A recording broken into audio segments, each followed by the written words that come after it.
Hi everybody, Gino from Gertens again. Hey, a few weeks ago we planted our tomatoes and you can see the tomatoes are doing pretty good. They're growing and some of you folks, like me, have tomatoes in a compact spot. And some people like using tomato cages, some people just let their tomatoes grow and kind of do their own thing. I've always used stakes. I take these nice stakes, I trim my tomatoes, and I tie them to the stakes. And I'll get tomatoes all the way up the length of this stake. So if you want tomatoes that'll be growing for you off the ground all summer, all the way till it's freezing, you may want to consider tying your tomatoes to a stake. So this is kind of an old Italian way of doing things. And what I do is I take my tomato stake and I get it close to the base and I push it down. These are 8-foot stakes and I do it like that. And now I trim what I call the suckers off the plant. I want a single stem. So all these little branches that are growing in between the main trunk or the main stem and the horizontal branches, I trim those off. I just get rid of those. I just pick those off just like that. And, you know, I bring my handy dandy little garden scissors out. And then like right here, I just snip that. I get rid of that one. And then I get this one here. This one's starting to make that plant bend funny. I'll take him off. I'll do it like this, like that. And then I take just gardening twist ties, right? Take that. And then I just start tying them up. Just like that. And, you know, every few branches you put a tie around. Leave enough room so there's room for that plant to grow. Now here you got to be careful. This plant is really bent.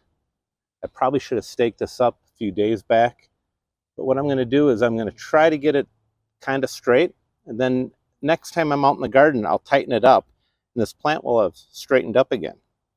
This little sucker branch, I'm going to pinch that off.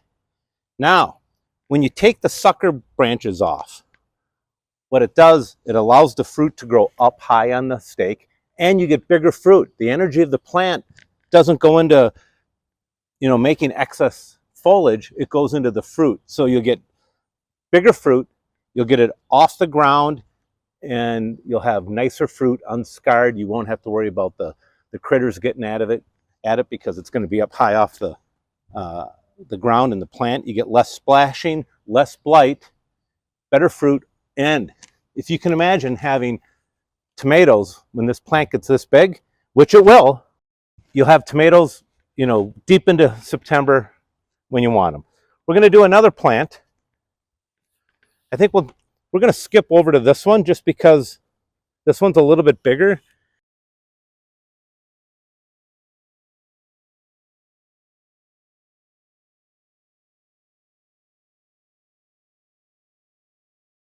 I try to keep the flowering cluster out away from the pole because I want to make sure that it doesn't get caught and then interfere with the growth of the fruit.